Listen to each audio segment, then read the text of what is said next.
Hi Guy, welcome to the AMIGArama podcast. I'm your weekly host Lorfarius and we will be delving into Puggsy. Now that's probably a game that no one's ever played, no one recommended and probably no one will ever want to play. But we can't hold that against the game. In my quest to cover everything, we have to delve into some dark corners of the library and I'm afraid Puggsy is on that list. Before we take a step down that dark path though, we need to have a look at some of this week's Amiga news. Thanks to some of our Twitter followers, I've been trying my best to get my Amiga online. Had lots of different suggestions coming forward with some varied success when a European site popped up called Amiten Labs. This hosts all sorts of Amiga news and games, but the biggest shocker is it works on the Amiga's iBrowser, the actual internet browser. Has been designed to fit on the Amiga's smaller resolution and it's compatible with other Amiga browsers as well as a website. I love seeing sites like this pop up. It's amazing to see the different things people will do to keep supporting old software and hardware. Maybe one day we will get something that's got a more modern touch, but for now, this is the best that we can get our hands on. One day we might just get the likes of Facebook working on the Amiga, but that's way off in the distance from everything that I've read. The site's available over at amiten.es, so please go and give it a look. It does work on the PC as well, and share it if you like what you see. One tip though for first time visitors, because this did confuse me, there's a translate bar further down the screen. So if you just click your country's flag to read what's going on, it will translate it automatically to your language. Might sound a bit silly, but I didn't realise this for ages and I was like poking around the site trying to work out what was going on. At one point I was messing with Google Translate until I actually found the translate bar, so keep that in mind. Leading on to our next news item, I've been trying my best to get my head around Workbench lately, and when I saw 10 Minute Retrocast had just done a follow-up episode on his OS tutorial series, I just had to mention it on the show. This time it's a 40-minute showcase, delving into using HD Toolbox, what partitioning a hard drive is all about, and even explaining how the Amiga's shell works in a lot of close detail. I've no clue about any of this technical stuff on the Amiga, and he's always been great at explaining, the tech end details. So if you're about to install a fresh copy of Workbench or just want to learn more about how it all works, then you can't go wrong by wandering over to his YouTube channel. He's also been a supporter of the show via Patreon for quite some time now. It must be coming close to 6 months, maybe longer. Apologies there, 10 minutes if I've got that wrong. So I'm always happy to offer some support to fellow Patreons where I can. Plus, it's good content. Go and check it out. Moving on to our last bit of news this week. I'm sure I've mentioned this before, but my first gaming console came to me in the late 1980s. It was a Sega Master System with Hang On, the racing game, built in. And one of the earliest cartridges I managed to pick up for it was a copy of Alex Kidd in Miracle World. That later went on to be the packing game.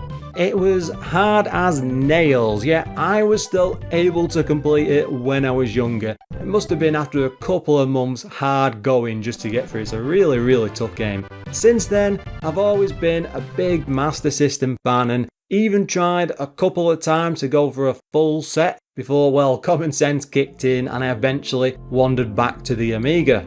You lot should probably be grateful I did, because this might have ended up as the Master System-arama show or something even worse. Anyway, the one thing that sent me down memory lane this week was seeing Eric Hogan show off his Scorpion engine demo over on YouTube.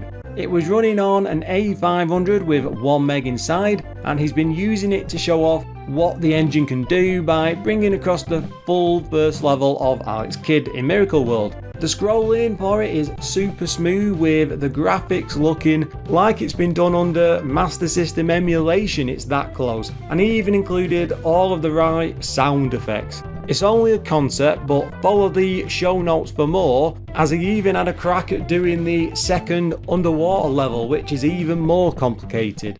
From comments, Eric doesn't seem to have any plans to make this into a full game, but there's every chance someone could in future. It's all possible with this Scorpion engine. Exciting stuff for Sega fans especially. Makes me wonder if Super Mario Bros. Will get the same in-depth treatment in future. Unless I've missed something and that's already happened. Well, I'm afraid that's it for this week's news, so without further ado, let's move on and give Puggsy its chance to shine.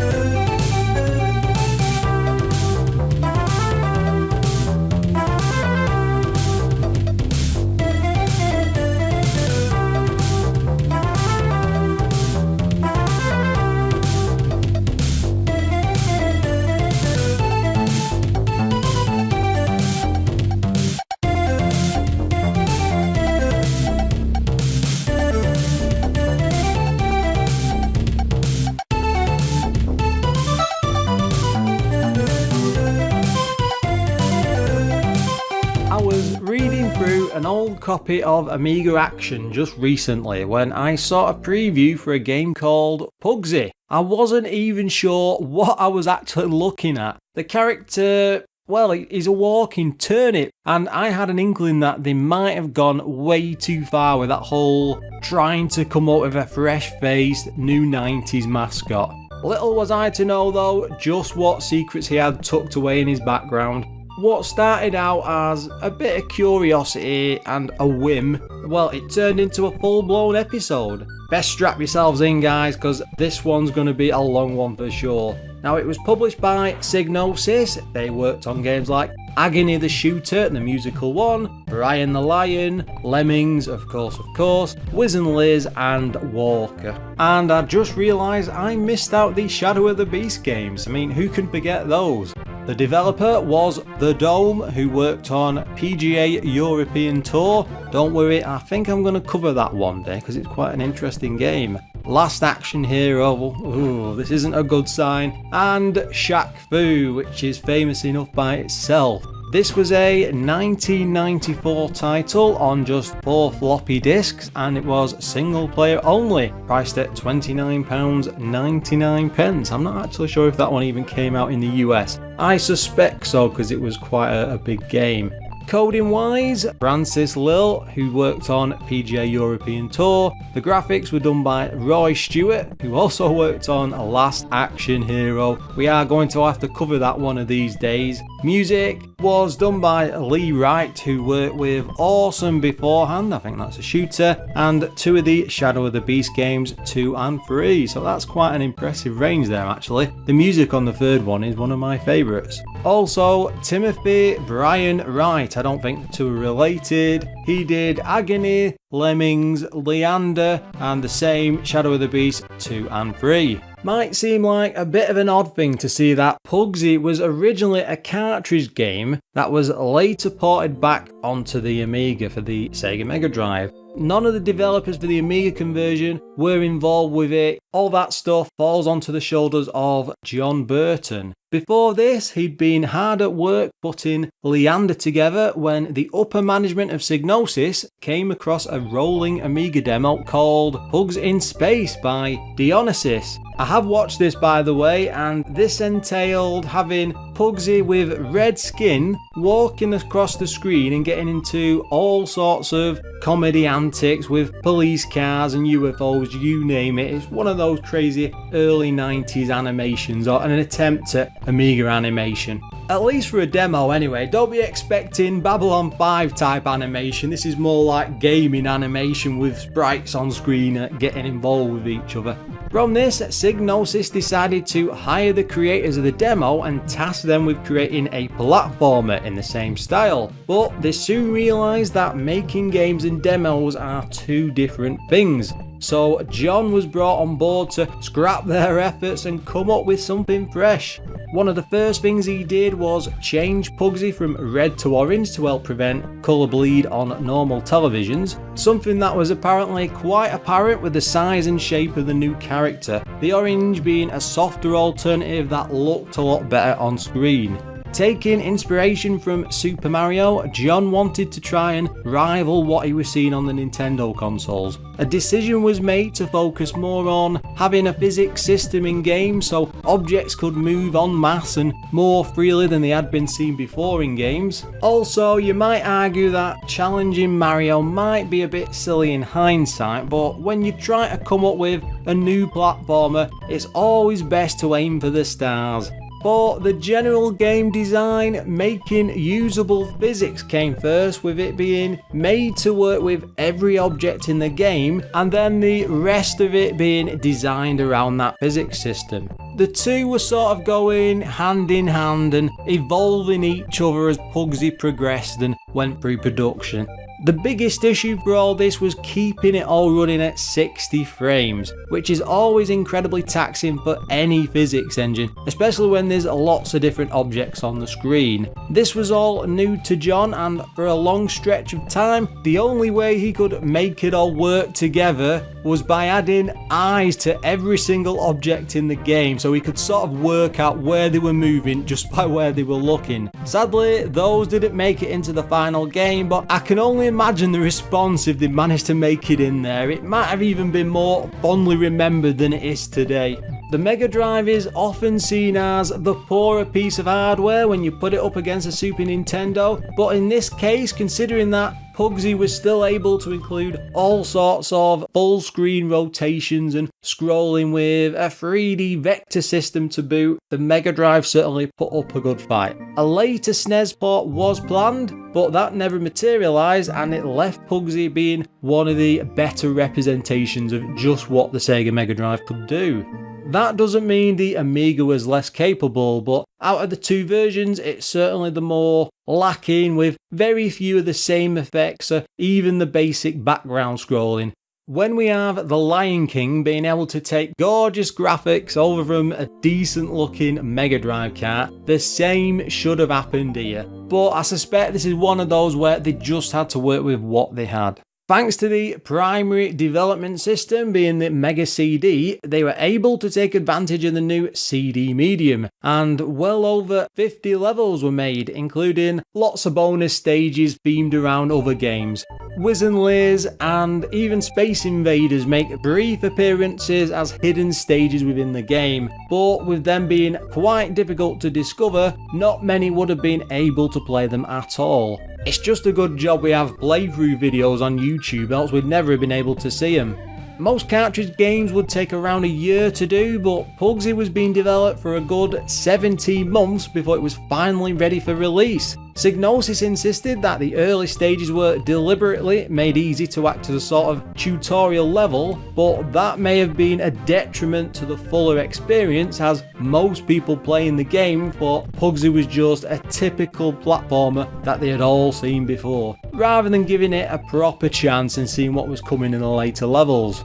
From that, you can probably guess that not many copies sold, as people just didn't like the game on its launch, and so it sold quite poorly.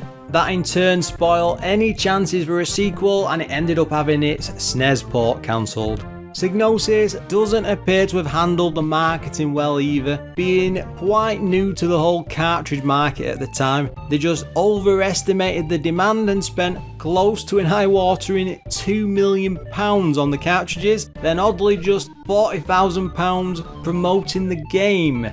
That meant it was way off kilter and just meant it had bugger all impact. It's not something you want when you're hoping to come up with a neat little Mario beater. I mean, it certainly had enough behind what they'd come up with, especially with that physics system, to do something good. It's even leaving me a little bit depressed now.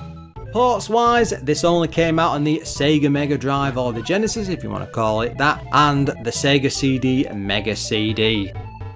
Puggsy's in a mess. Not only is he stranded on an alien planet, 15 light years from his home space station, but now he's had his spaceship stolen. There are bad days and there are really bad days. And so Puggsy's got a problem. Major League.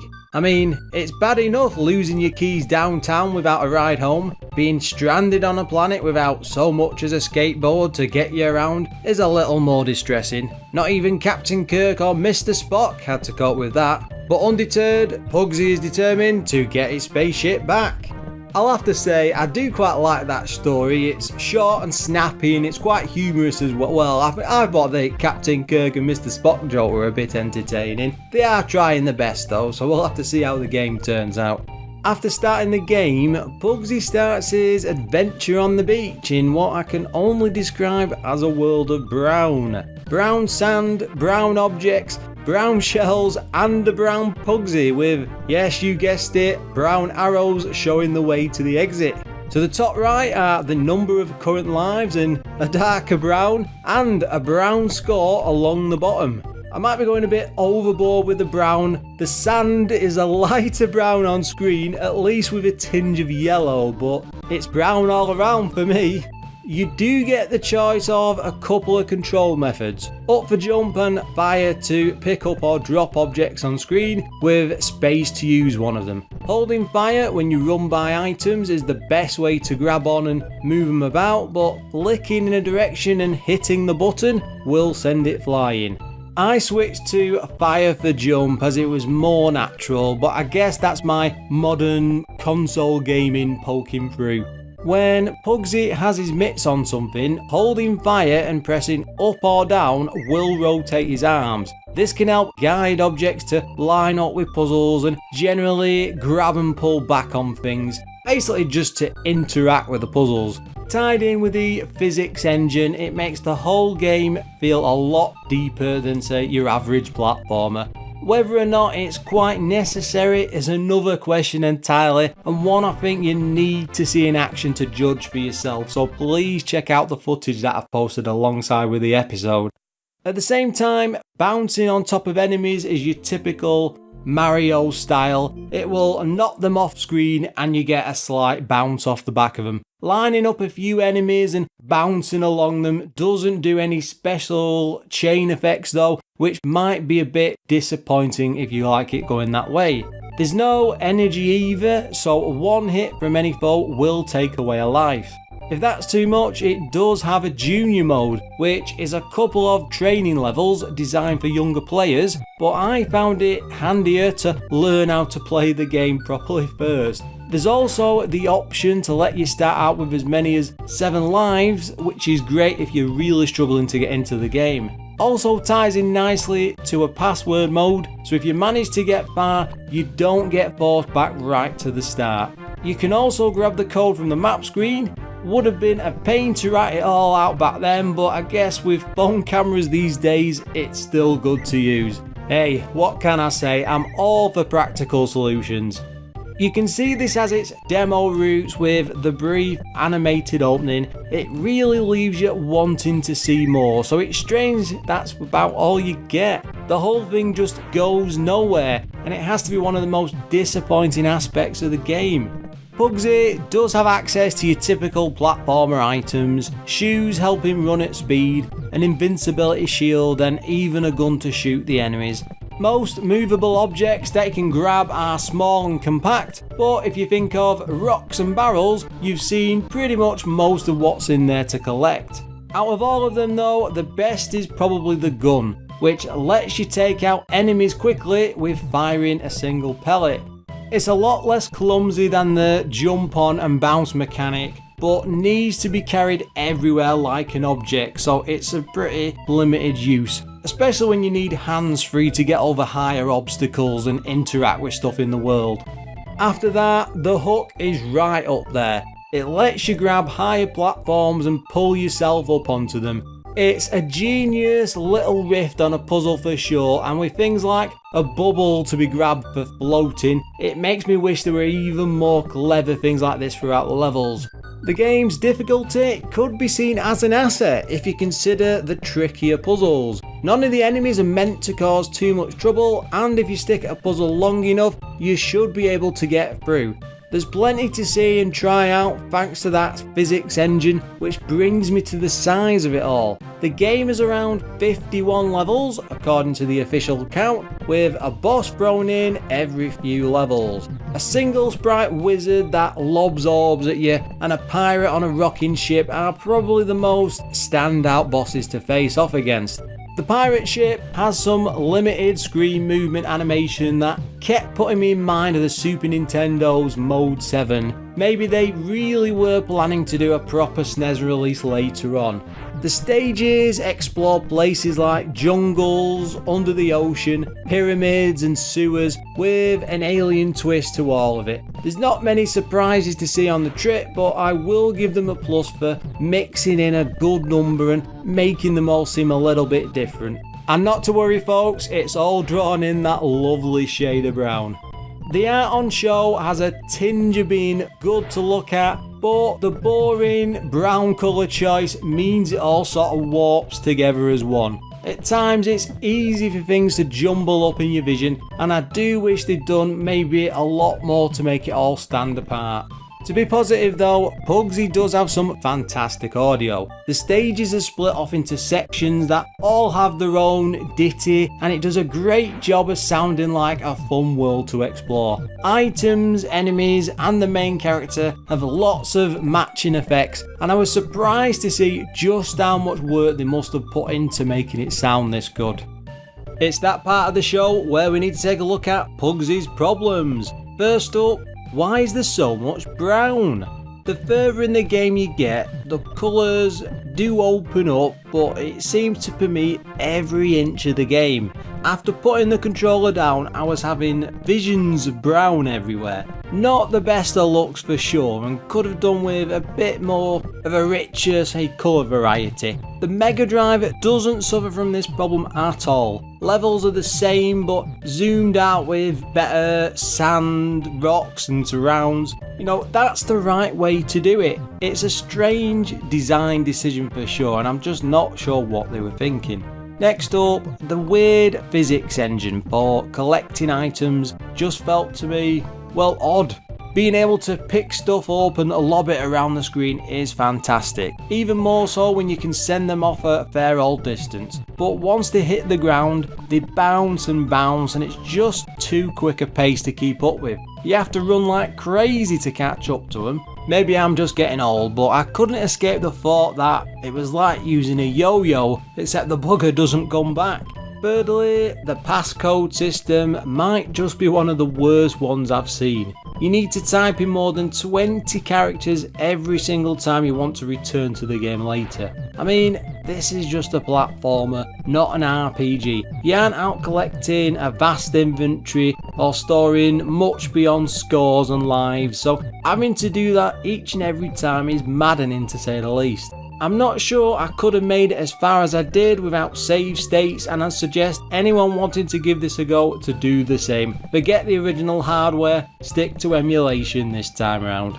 And lastly, I do need to mention this before we move on. It probably won't be an issue for most unless you're on the Amiga hardware, but the disc swapping between levels is infuriating. It takes ages to load and can sometimes need loads of disc changes just to skip on to the next stage. I must mention that I had problems even getting the game to work. More on that in a bit though. But I'd have been wound up no end just trying to play this as a kid. It's even worse when you consider that there's 4 discs that seem to flick between numbers all the time. It's very frustrating. For the magazine scores, the one gave it 90%, See You Amiga 90%, Amiga Computing 70%, more like it, Amiga Format 47%, and Amiga Power at the lowest 40%. I think here the One and See You Amiga both had a guest reviewer in for those issues. Either that or some student on work experience from school. I'd happily go toe to toe with those reviewers. I'd love to hear those two justify these outrageous scores. It's just way overboard. For me, the most exciting thing about Puggsy when I loaded it up was seeing the Traveller's Tales production logo. This is the company that will go on to bring us Lego Star Wars and Super Monkey Ball in much later years. I know this is an early title for them, but I was hoping for some big things, especially in the 16-bit days. It's only when I started to do some research when I realised that one of their previous ports was Bram Stoker's Dracula, so maybe I should have been a bit more worried right from the off. With this having such a strong background from the demo scene, I was expecting all sorts for a cool intro. There's a lot of promise with a ship flying from space to the planet below and then landing, but it just tails off into a scrolling sea, a quick flyover, and then the credits. I understand that the demo people were cut after causing all sorts of problems, but it seems a real shame that there just isn't anything more than that. There's a hint there that there could be something special and it just doesn't happen. Even with that in place though, honestly, with all the brown on show after just 30 minutes, I was starting to worry I wouldn't even be able to play any games without seeing that colour anymore. That's the sacrifice I make for this show every week, guys. Where did it all go wrong? There's brown everywhere. I will say, I know this started out on the good old Sega Mega Drive and ended up being converted over later, but that's no excuse for the poorer visuals on the Amiga version. We've seen so many games that can do so much better. The Lion King for one just a few weeks ago shows just how good platformers can look on a crossover, but this is a really poor showing. I was actually gobsmacked when I ran 2 videos of the game side by side. They've hacked out the moving backgrounds with some really nice effects and replaced them with boring skies, trees, ocean water, and as you probably guessed by now, lots of brown. Sega's system has all of the spectacle and I just can't wrap my head around why. This came out in 1994, which is way after the Amiga's peak, so there's no excuse for any publisher to let lackluster graphics into a game, especially when it's come from such a good source. Bland and brown is all I can take away from this. I put a good hour into Puggsy before I started taking notes, and even in that short time I couldn't escape being bored. It's all incredibly bland. The puzzles should add an interesting spin to getting through the levels, but the slow pace of having to keep moving items all the time, jump slowly, bounce, build items repeatedly, put me more in mind of waiting for a bus. I need to say something positive for it though. The music and sound effects are the most standout part. Jumps, bounces and objects all make lots and lots of noises, with most stages having a new tune depending on which bit of the map you've reached. None of that's gonna win any awards, but with some games forcing you to flick between the two, I had to wonder how they'd made such a good mix of the audio. I know some listeners don't like me saying when a game is lazy, but this is the very definition of a lazy port. It doesn't do anything with the Amiga and is a complete waste of the coder's talents. There's some good things to like, especially with that physics engine. When that all works, it's great, and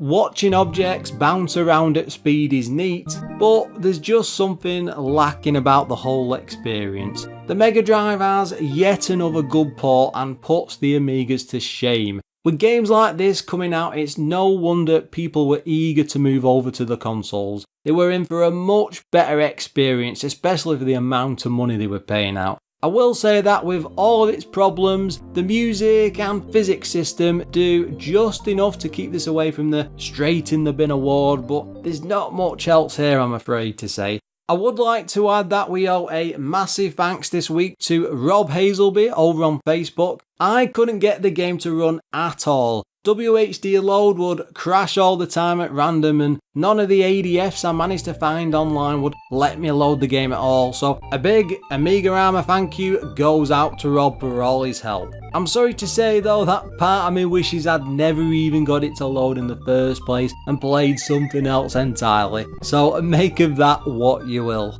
Well, that's about it, guys. It's time to bring the show to a close. If you'd like to drop me a line, you can do so on Lorfarius at AMIGArama.com. Go and check out our website as well. I'm updating that all the time. There's lots of interesting bits on there, as well as our Patreon wall. You can also drop me a line on Twitter, which is at AMIGArama Pod, which is updated on a regular basis. I'm posting all over the show pretty much every single day and sharing all sorts of interesting Amiga news where possible. Before we disappear for the day though, I do need to take a moment to send out a huge thank you to all of our Patreon supporters. The list is growing ever bigger. Our thanks as always go out to 10 Minute Amiga Retrocast, Adam Bradley, Darren Coles, a new one this week, Dudley from Yestazine. If that sounds a bit familiar, it's because we've mentioned his YouTube channel in the past before, because I appeared on an episode he did for Cannon Fodder several weeks back. He doesn't just do the Amiga, but he has done quite a lot of Amiga content. He's just done a Pac-Man video, which I watched all the way through recently.